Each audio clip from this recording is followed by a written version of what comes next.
Assalamu alaikum. My name is Fardos Abdullahi. I want to tell people about the things that happened to me, and I'm very upset. The reason why I'm covering my face is because of my safety. I don't know what's going to happen to me. I don't know. As you can tell from my voice, I'm very upset and emotional. I want to warn you guys about the Minister of Information, also known as Abdurrahman Osman Yuriso.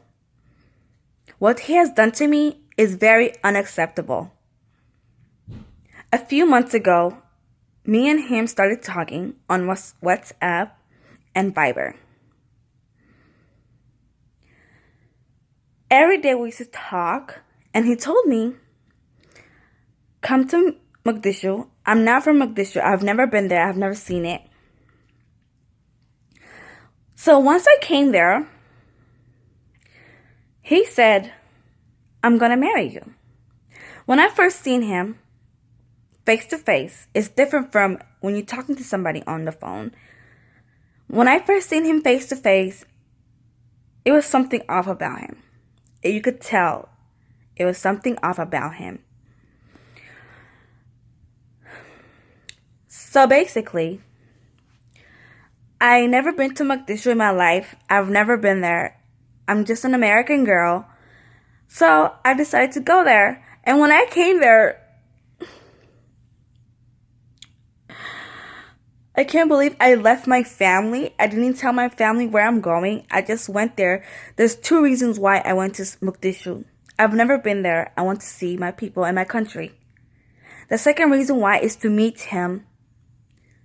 I was very excited. I was like, wow, a successful guy wants to talk to me.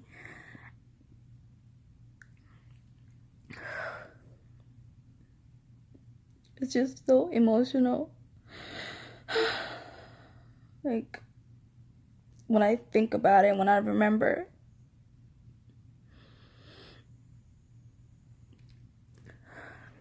There's a lot of young people out there who these head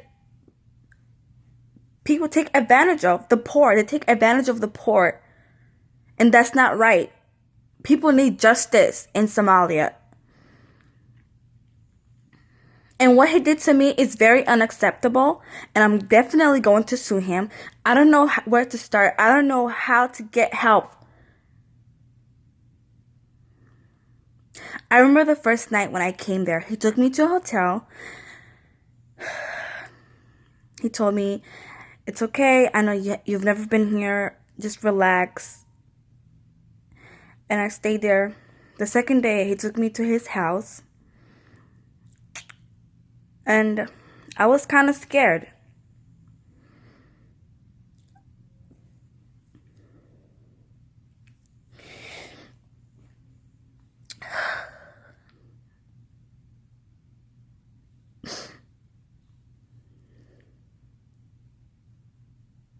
People don't understand. They don't understand the struggle that a lot of people go through. I'm very ashamed to say this. I'm very scared because all my life I never knew how unsafe it was to live in Somalia. When he took me to his house, he forced me upon him. I respectfully said, I want to go to my hotel. I don't want to be here. And I just like, well, I hate so sad.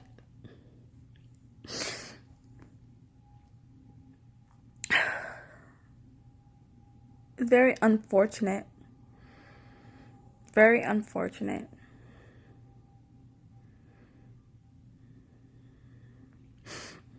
How can people who's supposed to protect Somalia, who's supposed to be the leaders of the nation, destroy people? How?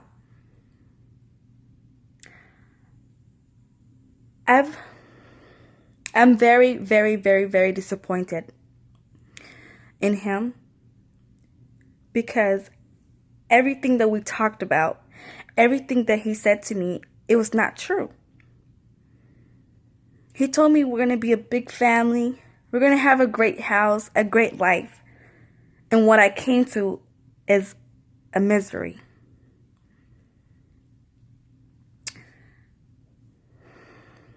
When he decided to force him, he told me, "Do you want to live or die?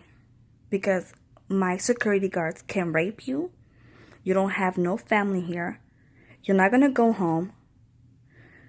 You can just be dead and nobody's going to know."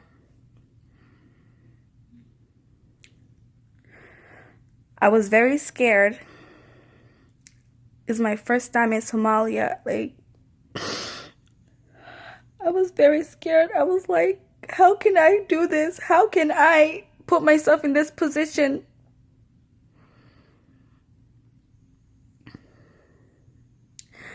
And when his security guards raped me, they took every humanity of me, everything. I didn't feel like a human being. I was a sex slave. And I don't know how these people think they can get away with everything that they're doing to us. But justice will definitely be served.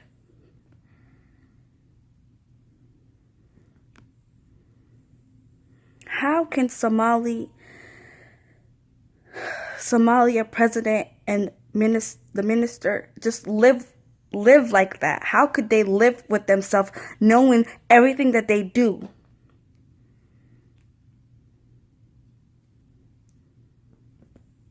I want people to know that these things happen. It can happen to anyone. And people need to stick up for each other and help one another.